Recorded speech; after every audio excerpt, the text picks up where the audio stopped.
Hi, I'm Michelle Burke and I'm an author, and I'm here today to tell you my story. But before I start, I'd like to introduce you to a travelling companion of mine, and you'll get to know our story throughout this talk. So let me introduce you to Cardboard Paul. And I can assure you that travelling around the world with a cardboard cutout of my late husband, Paul, is never boring. But before I let you know about that story, and there's plenty of those stories, let's go back to the beginning of how I became somewhat of a world famous celebrity travelling around the world with a cardboard cutout of my late husband. So it all began in 2008 when Paul had a rash on his neck, and for weeks I kept nagging him, go to the doctor, go and have it checked out. And he said, oh, no, I'll be right. And I said, no, go and get it checked out. It doesn't look too good. And like most males, I think, I'm probably generalising there, but most males tend to not take care too good of their health and tend to just let it go. Unlike females who tend to look after themselves probably a little bit more and start nagging their partners and husbands saying, you got to go to the doctor. But he went to the doctor and he zapped it with some dry ice, and a couple of days later it turned black. So he ended up going back to the doctor and he said to Paul, it doesn't look too good, but we'll take a biopsy. So they took a biopsy, and then a week later we called into the doctor's office with wanting results, and he said, doesn't look good, Paul. And his face said it all, I can tell you. And he said, it's a melanoma. Well, I just burst into tears, and Paul just sat there in shock. So then the next stage is we ended up going to Peter MacCallum the next day and running into the professor of the clinic, and he said, what can I do for you? And he said, look, we've been just diagnosed with melanoma and we need to see somebody. He said, come this way and just wait here and we'll get to you as soon as possible. So they took him in, did some more biopsies, and then came back with the results a couple of weeks later and said, look, it is a melanoma, we need to do further surgery. So then they had to excavate, as I think it's 5 centimetres, and they took a big chunk out of his neck. So sewed him up, sent him home, and life went back to normal. But in 2010, which was about 2 years later, he found a lump in his throat. And whilst he was at the Peter MacCallum clinic doing one of his checkups, which happen every 3 to 6 months, they said, come with me, we'll go next door to the lymphoma clinic. And he was diagnosed with a non-Hodgkin's lymphoma. So they removed the lymphoma, and then he had to have 15 rounds of radiation.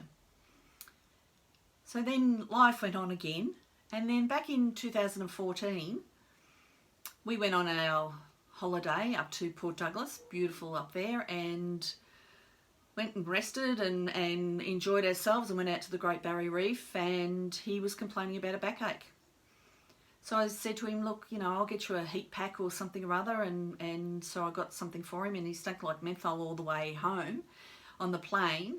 So we got home, and then we went to the doctor, and the doctor said, I'm not quite sure what it is, and it could be this, could be that, could be kidneys, need to get x-rays. So this went on for months. And on the side, Paul had Crohn's disease, which is an inflammation of the bowel. And so he had test after test after test. So in the end, Christmas of 2014, he was admitted to hospital. They did an MRI and they found a tumour in the middle of his back, which was in the T8, 9, 10, 11 area, the thoracic area.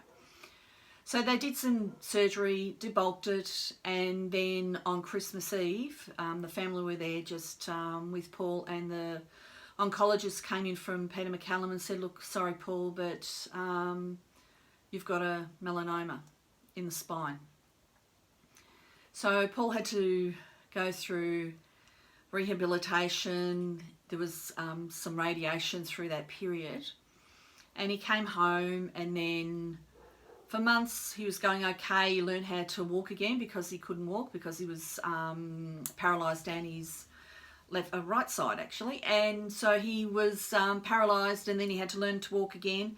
And once he got up walking again in the June of 2015, the pain came back and he had further surgery.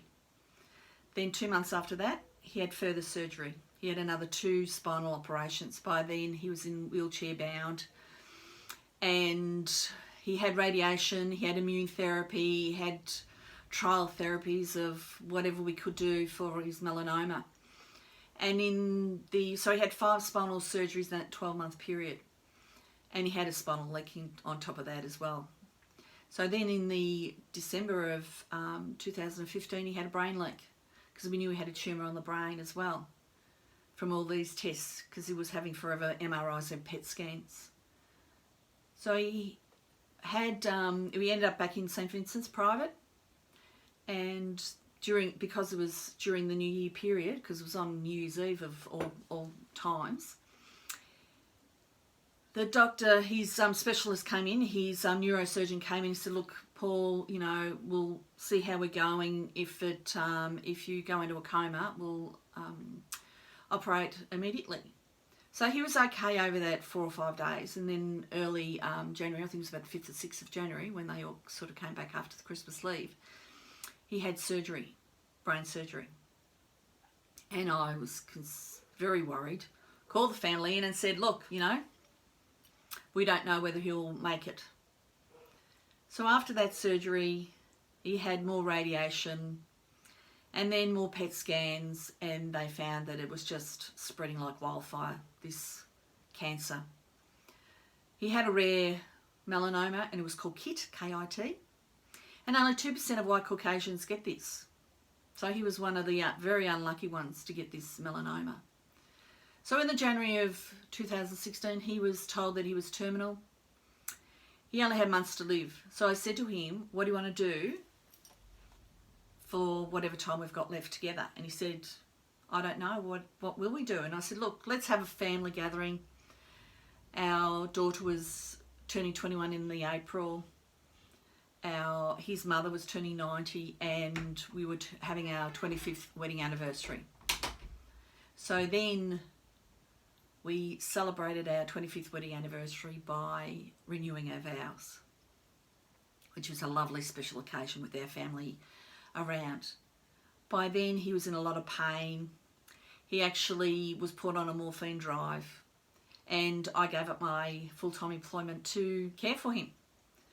So on the 20th of May in 2016, Paul passed away at home, surrounded by myself and his 4 children. But leading up to his death, we had many, many conversations about life, what was going to happen. We talked about death. So I prepared Paul for death, and Paul prepared me for life. So one day he was lying in bed, and I was just standing beside the bed, and he said, Michelle, darling, what are you going to do when I'm gone? And immediately I said, I'm going to travel. I'm going to travel to all the places we had planned. For many years we wanted to go to Paris, London, Europe. And I said, I'm going to travel. But what I'm going to do is get a photo of you, put you in my suitcase, and I'm going to go travelling. And he said, you're not, are you? I said, yeah, I'm going to do it. He says, you're not. I said, yeah, I'm going to do it. So after he passed away, I received like on Facebook, we received, advertising or whatever, and they said, come and see if you can write a book, or if you want to write a book. And this was write a book in 48 hours. So I did the half-day workshop, because I can assure you, I am not a writer. I'm not a professional writer. I haven't written. I was always good at putting some letters together or emails. I did a bit of poetry when I was, in my teenage years at school, but I've never written, really, and I've never written a book. So I did this workshop, and as soon as I got there, I knew exactly what I was going to write about. And I got the name of the book straight away. And that's how Conversations with Paul was created. So this was my first book, Conversations with Paul. I started writing that 2 weeks after Paul had passed away.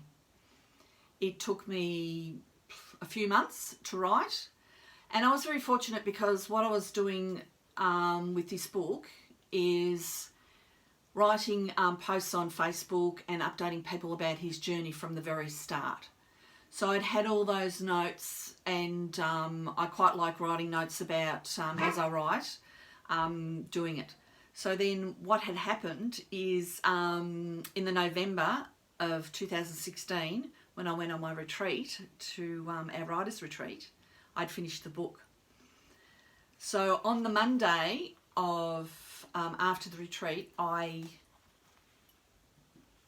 pressed the send button to a publisher, which was Busy Bird Publishing, to publish my book.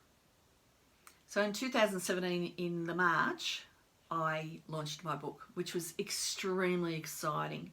It was just an amazing time. And then that year in 2017, I thought, I want to travel. And I was a huge, big, well, I still am a huge, big Paul McCartney fan. And I know he's not getting any younger. And I didn't think he was coming out to Australia. So I found some tickets to go and see him live in concert in New York. So I had 1 ticket for the New Jersey concert and 1 ticket for the Madison Square Gardens concert. So then I had to find a travel agent. And by chance, I ran into a travel manager at one of our meetups that I was going to on and off during those couple of years after Paul had passed away. And then when I booked all my travel, I spoke to my cousin, Peter, and I said, Peter, I'm going to New York and I need a photo of Paul. What am I going to do? And I said, I'm thinking of having a banner, which is like these banners behind him. I'm thinking they're just too huge and cumbersome. What can I do? And he said, why don't you try cardboard, Michelle? I said, what a brilliant idea. So I Googled it, as we always use Google, and I found a company in Werribee that produced customized cardboard cutouts. And this is where Cardboard Paul was born. Now this is the second version of him, but this is Paul on our wedding day, because I didn't have any photos of him by himself, and this was the only one I could find. So what I did was we packed him up. He folds in 3. He's got his own bag. I put him in my suitcase and I travelled. So we travelled, I flew into Los Angeles, and then I did a 16-day California tour of 46 people on the bus, and it was a guided tour, and I had the best time. And travelling by myself for the first time really ever overseas was a scary experience, but also just a rewarding, wonderful experience. And I met some really, really amazing people. So from California or LA, we did, Vegas, we did the Grand Canyon. Paul was photographed at the Grand Canyon. We did San Francisco. So Paul's been all around the world. And so we went to San Francisco and back to LA. And then from LA, I said farewell to my rest of my tour buddies, and I headed to New York to see Paul McCartney in concert. And that was a surreal experience, standing in Times Square, looking at the, the Empire State Building. And if you get a copy of the book or you read the book, you will read about the funny story in the Empire State Building where Paul, or Cardboard Paul, became a security risk. But I'll leave that for you to read. So then we went from New York down to Texas.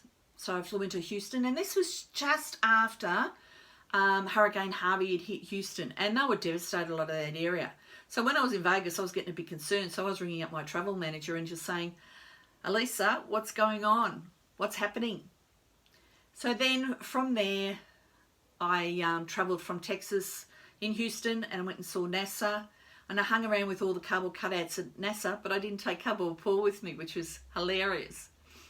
So we went from Houston to San Antonio to Austin to Waco, and then to Dallas, and then from Dallas I flew into Paris.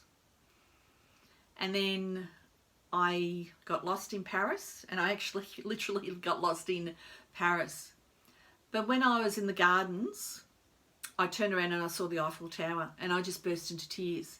And here I was in the city of love with a cardboard cutout of my late husband. But then from Paris, I went by train to London, and I picked up a 20-day tour of London, Wales, Scotland and Ireland, and absolutely loved it. So on the way, we took plenty of photos, which I've got a couple of photos here. And so I'm hoping you can see it. So that's Paul and I at top of the rocks in New York, and you can see the Empire State Building on the side there. And then we went up to Inverness. So that's Paul and I. I'm hoping you can see it, Inverness, and which is the Inverness Castle. And then, of course, London, and the most famous place in all of London is Buckingham Palace. And I'm sorry about the glare, but I'm hoping you'll be able to see it. And then my most favourite place, we did Route 66, which we did the California one, so I'm just going to get this photo out. That one, Route 66. And then my most favourite place in London was Stonehenge. And if anybody's been to Stonehenge, I cannot explain the amazing experience and feeling I felt at Stonehenge. There was just a complete nothingness. And that's us at Stonehenge. I'm hoping you can see that. But a bit of a glare there. But anyway. So that was our trip, our first trip in 2017. And from that trip, I wrote the book, Travelling with Cardboard Paul. And that tells the story of all the funny things that happened to us, all the funny things that happened to me, being called up on stage in Bunratty Park or Castle in Limerick, I think it was Limerick, to do an Irish jig. So it was a life-changing experience for me. So from doing Travelling with Cardboard Paul, we've continued to travel. So it was 2017, and this tells the story about that. And also in 2018, my tour buddy from the Californian trip, Pauline and I, went to Phuket for 10 days. We sat on the beach. I had Cardboard Paul with me. I got some weird, strange looks. But while I was at Phuket, I wrote this book. So whilst I was travelling with Cardboard Paul on this trip, I was taking notes. So that's a handy trick for people who really want to write and you get the idea, just put it down on paper. And I was keeping a diary, sort of a journal cum diary of where we were going. I also had with our tours, the guides or the tour guides or the itinerary from the companies. So I was able to use that too in reliving this book. So it's an amazing story. So in 2019, just last year, I went again. Because in the May 2019, last year, I launched this book. And my story went viral. As I told you earlier on, I sort of became a little bit of a celebrity overseas. So this story got picked up and I was on Sunrise, I was on the Herald Sun newspaper, we're on 3AW, and also when I did the trip in August last year, I was then asked to go to Ireland for a week. But whilst I was in Scotland, because we did Paris and London and Scotland, because I went back to all the places I really wanted to spend more time in. So in Scotland, I was on the Irish, not the Irish Times, the Sun UK Times. I've been in the Life magazines, both in UK and in Australia. So my stories are around, and if you wanted to find out more, my website, michelleburke.com.au, and that's Bourke, has some clippings, has got photos, and it also sells both books. So if you're interested in buying any of the books, feel free. But when I went back to Dublin, I was invited onto the Ray D'Arcy show, and it was such a surreal moment where I sat on the couch in front of a live audience with this man, this cardboard cutout of Paul, and we just told their story. So I hope you enjoyed this little talk, and if you want further information, as I said, there's the michelleburke.com.au website. Books are available through my website or on any of online books, you know, Amazon, Kindle, those type of things. It's an ebook or both books. But for anyone who's interested in writing, I can assure you, if I can write, anyone can. And I write true stories. So now I'm on to my third book, although I co-wrote another book, We Inspire, Live Your Truth. And because with this story, I was keeping a promise to my lovely late husband, making sure that I travelled with him in photo form. But I am writing my third full book called Death, Dying and Beyond. And that just talks about, you know, preparing for death and dying. It's a bit probably not necessarily morbid, but also tells the stories about people that I have met on my travels, and sort of telling their stories too about how they've lost their loved ones. So I'm really looking forward to finishing that book.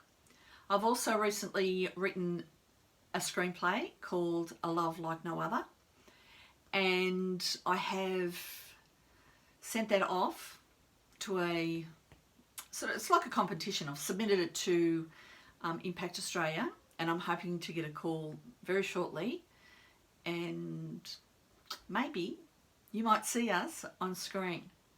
So thank you for listening. Really appreciate you following us and hearing our story.